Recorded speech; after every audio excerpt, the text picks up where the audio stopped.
rau khờ vấn đề thao có thế cứ chỉ muốn gì lờ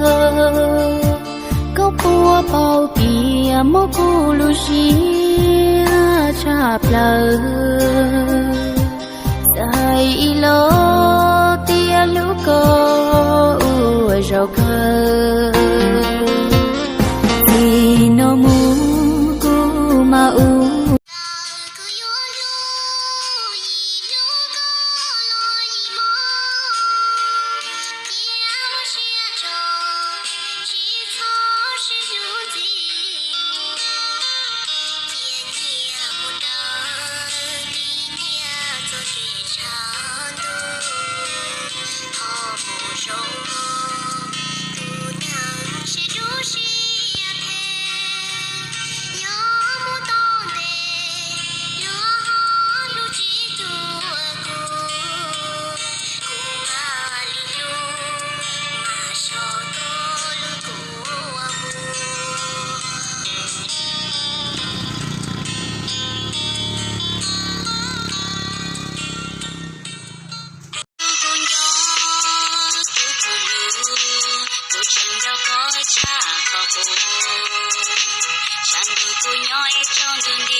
Khi một người phụ nữ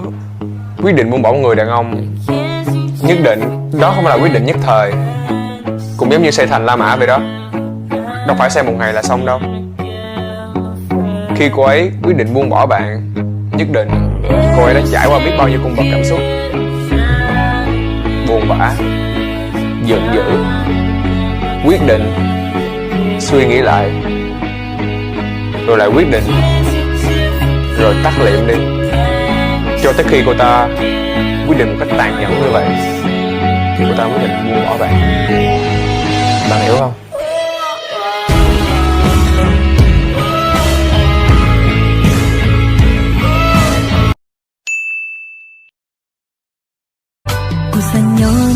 có isha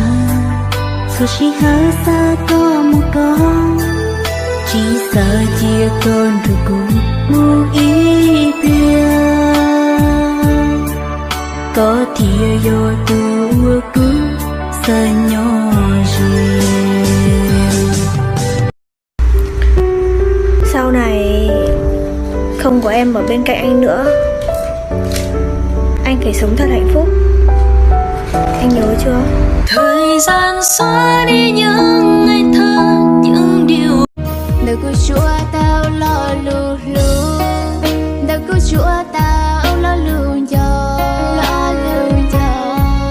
giờ cái lũ hao cả lũ chia tư giờ lùa tu chiang mua cỏ tàu mà mua thia trâu chiang u cỏ tàu mà mong có thấy gì kia yêu chỉ ti là trâu con du con chỉ tỏ trở phăng nhau vì chẳng lu chua gì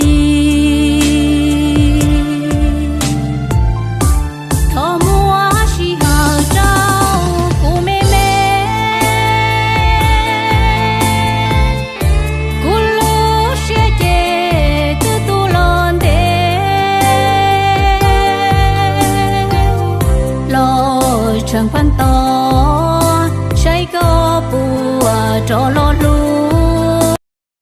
có à cô chín thấy tôi lỗ chia cô chín thấy tôi lỗ gì cô chọn chơi có tôi nên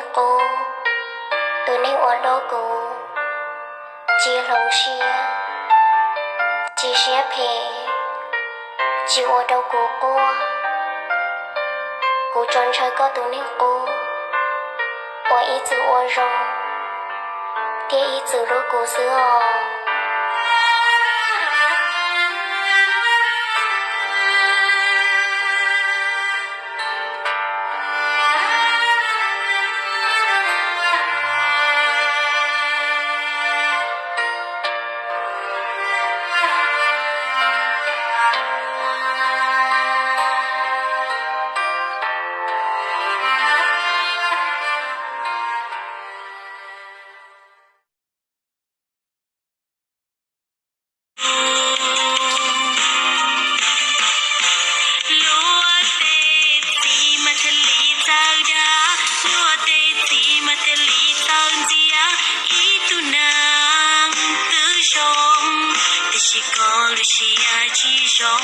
nếu nó trao có đá tua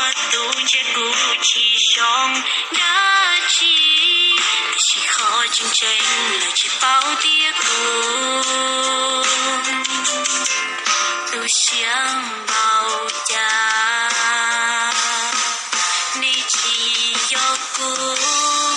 trên ni chỉ bao ni chỉ bao ni wa hai li nhà loi yo thì có chỉ yo tu trao đá có chỉ bao tiền mong bao cha vì cứ chỉ yo tu trao dia ai cứ chỉ bao hết tiếng mò xiang bao tư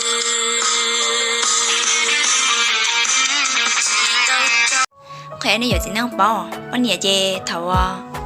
nên thằng con này chờ gì chẳng này á này chờ rồi nằm chị nên thằng con này chờ hay này gì thằng thầy chị này chờ lú nè mà thế này chờ cho nó xí chè tại vì mà thầu nó quá xe này chỉ hay á chiếu này gì thằng thầy chị thầu này vào tới xe chị này còn này dùng hai lờ mà cái này bao giờ con nhà chị thì thầu này tao mua thế tao lớn này à chị nếu chị đi được cái lo là bố xin nhỏ lo gì chơi sắp lo là cô khơi bỏ nó còn rồi xí lời thì tôi bắt nhẹ tôi trò á chị xin lại những chị đặt lo xí thái chị đặt lo kinh đi là hỏi như thế tôi xin là tôi cho bố xin đặt lo kinh đi chở chỉ cho bố xin là chở đầu chăn tới của chở mua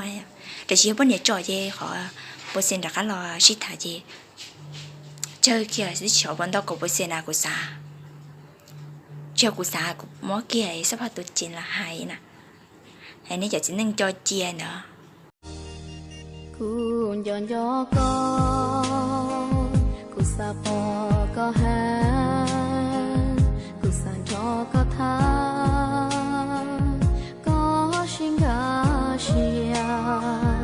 riệp cho hậu kê chỉ có tao có lời chi lú yêu lời chi yêu tụt chào yêu tụt chào vì đây yêu chẳng yêu tụt lú lời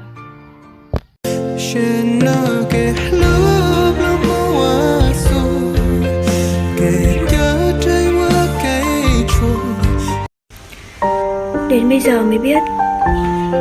có những người làm cho ta đau nhưng mà ta vẫn thương không mà bỏ được. Ngoài đời tình luôn cay đắng không ai đúng ai sai lan khói vây tình ta em mệt rồi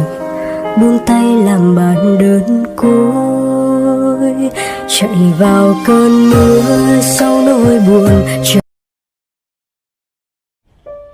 Lúc nào em cũng luôn mạnh mẽ như vậy. Anh biết tại sao không? Bởi bên cạnh em không có ai cả, sau lưng cũng không có ai chờ đợi em. Em luôn là người đứng phía sau chờ đợi một người. Tổn thương thì một mình em chịu, có khóc chỉ một mình em tự lau. Vậy anh nói xem, em không gồng mình lên mạnh mẽ thì ai bảo vệ em đây? Ta làm người cô đơn đỡ hơn là đau đớn. Dạy mình khôn lớn là khi người thương bỏ đi chẳng lường trước.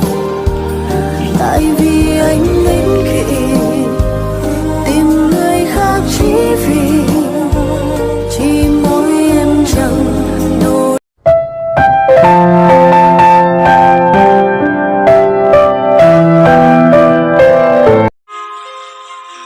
đời sâu, nửa đời âu, gặp gánh mưa gió nửa đời người, chợt nhận ra